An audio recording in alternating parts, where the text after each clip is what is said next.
নতুন রাজনৈতিক দলের আগেই আসতে যাচ্ছে ছাত্র সংগঠন। আগামী সপ্তাহে ঢাকা বিশ্ববিদ্যালয়ের মধুর ক্যান্টিন থেকে আত্মপ্রকাশ করতে পারে ছাত্র সংগঠনটি, যার নেতৃত্বে থাকছে বৈষম্য বিরোধী ছাত্র আন্দোলনের পরিচিত সমন্বয়করা। শিক্ষার্থীরা বলছেন, লেজুর বৃত্তিক সংগঠনের দায় এড়াতে মূল দলের আগেই আসছে ছাত্র সংগঠন। মধ্যপন্থী ও অন্তর্ভুক্তিমূলক রাজনীতি প্রতিষ্ঠার লক্ষ্যের কথা বলছেন ছাত্র সংগঠনের উদ্যোক্তা আব্দুল কাদের। হাসান ওয়ালির প্রতিবেদন। অসংখ্য মানুষকে শহীদ করা হয়েছিল। বেশ কিছুদিন যাবতীয় আলোচনার কেন্দ্রে গণ অভ্যুত্থানের নেতৃত্ব দেওয়া শিক্ষার্থীদের নতুন রাজনৈতিক দল। চলতি মাসে যার ঘোষণা আসবে বলে নিশ্চিত করেছে বৈষম্য বিরোধী ছাত্র আন্দোলন এবং নতুন রাজনৈতিক বন্দোবস্তে গঠিত নাগরিক কমিটি। কিন্তু এর আগেই আত্মপ্রকাশ ঘটছে ছাত্র সংগঠনের। এরই মধ্যে সংবাদ সম্মেলন করে নতুন ছাত্র সংগঠন আসার ঘোষণা দিয়েছেন সমন্বয়করা। প্রাথমিকভাবে বৃহস্পতিবার আত্মপ্রকাশের দিনক্ষণ ঠিক থাকলেও কিছুটা পিছিয়ে আগামী সপ্তাহের শুরুতে আসতে পারে ঘোষণা। ঢাকা বিশ্ববিদ্যালয়ের মধুর ক্যান্টিন থেকে শুরু হতে পারে পথ চলা।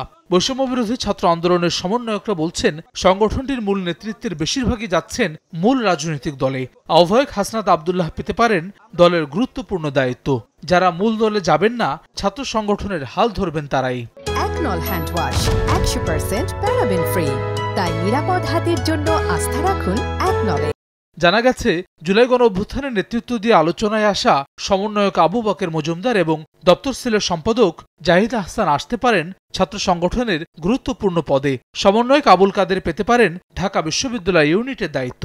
এছাড়া সমন্বয়ক রিফাত রশিদ, হাসিব আল ইসলাম সহ অন্যান্যদের দেখা যেতে পারে নতুন এই ছাত্র সংগঠনের বিভিন্ন দায়িত্বে। সেক্ষেত্রে বৈষম্য বিরোধী ছাত্র আন্দোলনেও আসতে পারে নতুন নেতৃত্ব। জুলাই গণ অভ্যুত্থান বিষয়ক সেল প্রধান হাসান ইনাম পেতে পারেন প্রধানের দায়িত্ব।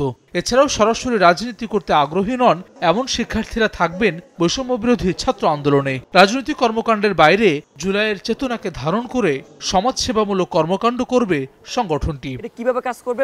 সমন্বয়ক আব্দুল কাদের বলছেন, ছাত্র রাজনীতি সম্পর্কে শিক্ষার্থীদের বিরূপ ধারণা পরিবর্তন করতে চান তারা। সে কারণেই হল এবং একাডেমিক এরিয়াতে কমিটি বা কোনো কর্মকাণ্ড থাকবে না দলটির।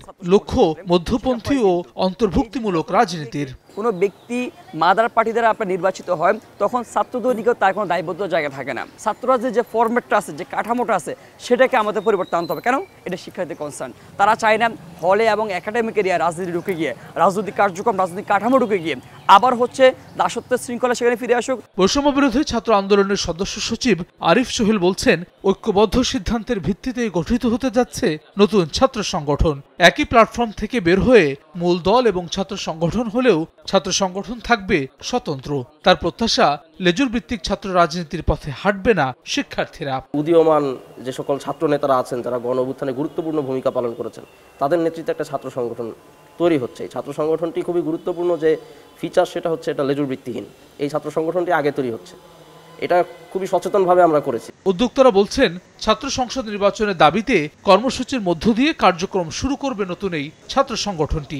এছাড়াও জুলাই গণ অভ্যুত্থানকে ধারণ করে ধারাবাহিক কর্মসূচি দিয়ে দেশব্যাপী বিস্তৃতি বাড়ানোর পরিকল্পনা তাদের। হাসান ওয়ালি, সময় সংবাদ, ঢাকা।